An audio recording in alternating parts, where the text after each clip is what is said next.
জোরে বলেন ইনশাআল্লাহ। ও প্রিয় মুসলমান তোমরা বসে যাও, আমি আমার বক্তব্যের দিকে চলে যাব।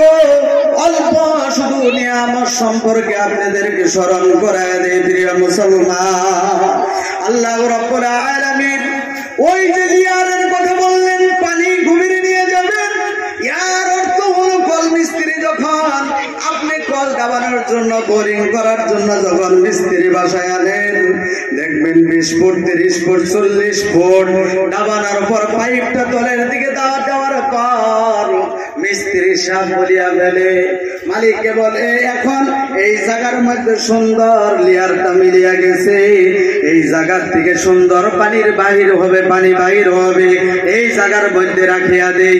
ওই লেয়ারের কথা আল্লাহ বলেন, আমি আল্লাহ যদি পানির লেয়ারটা মাটির গভীরে নিয়ে যাই, দুনিয়ার কোন শক্তি আছে যে তোমাদেরকে পানি দিতে পারে? আপনারা বলেন পানি দেওয়ার মালিক কে? অক্সিজেন গ্যাস হাওয়া দেওয়ার মালিক কে? সকলে জোরে বলেন সুন্দর পর দেওয়ার মালিক কে? ও প্রিয় মুসলমান, আধা লিটার পানি কিনতে গেলে 10 টাকা দিতে হয়, 1 লিটারের দাম 100 টাকা। আমি এইবার উমরার মধ্যে গেলাম, যখন দিল্লি এয়ারপোর্টের মধ্যে আধা লিটার পানি বোতলের জন্য কিনতে গিয়েছি, এয়ারপোর্টের মধ্যে সমস্ত জিনিসের দাম ডাবল ডাবল, আবার জিনিসগুলো অল্প স্পেশাল হয়, অল্প ভালো হয়। আমি যখন আধা লিটার পানি কেনার জন্য গেলাম, 50টা টাকা নিয়ে ফেললো।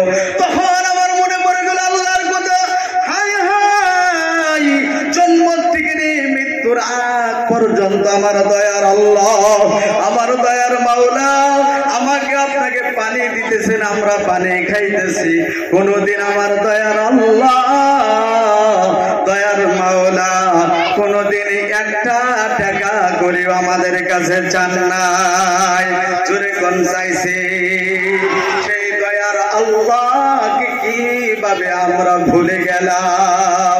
আমরাই তো বলি যার গুণ খাই তার গুণ গাওয়া লাগে, কিন্তু বর্তমান সমাজে দেখা যায় আল্লাহ আমাদেরকে পালতেছেন, লালন পালন করেন, কিন্তু সেই আল্লাহর কথা আমার আপনার স্মরণে নাই, ঠিক না?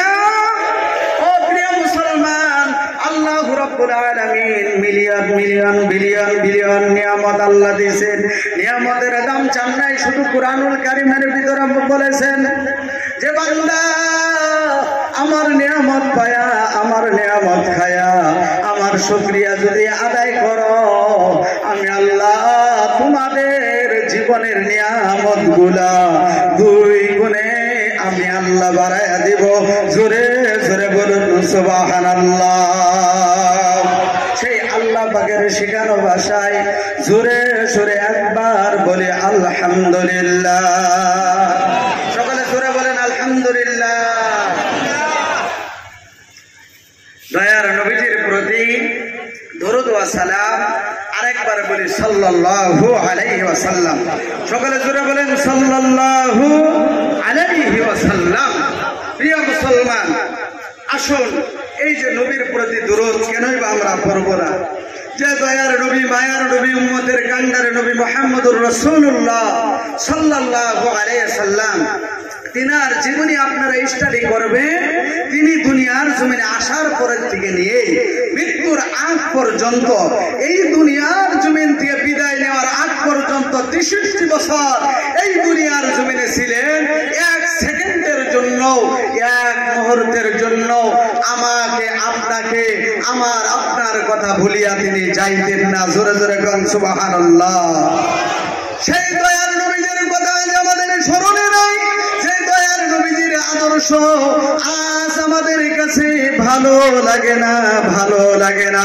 প্রিয় মুসলমান, ইসলাম মানে শান্তি, আমরা সকলেই বলি। আজ দেখা যায় ইসলাম শান্তির জায়গায় অশান্তি শুরু হয়ে গেছে। এর মূল কারণ হলো প্রিয় মুসলমান, আল্লাহ পাকের গোলামরা শুনে নাও, যেই দিন থেকেই আমি আপনি রসুলের আদর্শ, রসুলের সুন্নাত ছেড়ে দিয়েছে, ওই দিন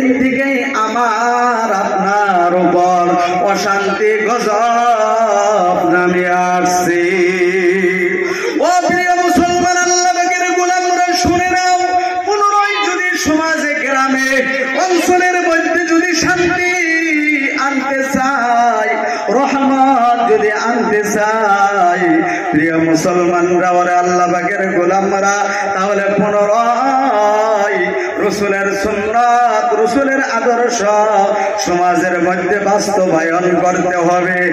ইনশাআল্লাহ আমি আপনাদেরকে বলবো, দয়ার নবীজি মায়ার নবী মুহাম্মদুর রাসূলুল্লাহ সারাটা জীবন উম্মতের জন্য কান্দিয়া কান্দিয়া বিদায় হয়ে গেল। কিতাব সাক্ষী মদিনার মধ্যে যাবে, আপনার মনে পড়ে যাবে যখন দয়ার নবীজির রওজা মোবারকে গেলাম, যখন সালামটা দিয়ে দিলাম, কলিজাটা ফাটিয়া গেল। দয়ার নবী মায়ার নবী আমার, এই যে ইসলাম আজকে আমরা পেয়েছি, মাথায় পাগড়ি দেখা যায়, শরীরের মধ্যে শান্তিময় ইসলামের লেবাস দেখা যায়। এই ইসলাম এমনি আসে নাই, এমনি আসে নাই। অনেক রক্ত, অনেক কষ্ট, অনেক মুজাহাদা, অনেক মেহনতের বদলে আজ আমার আপনার কাছে ইসলাম জিন্দা হয়ে আছে রে বাবা। ইসলাম এমনি আসে নাই। অনেক সাহাবার কুরবানের বদলে, অনেক সাহাবাদের জীবনের ত্যাগের বদলে আজ শান্তিময় ইসলাম আমি আপনি পেয়েছি।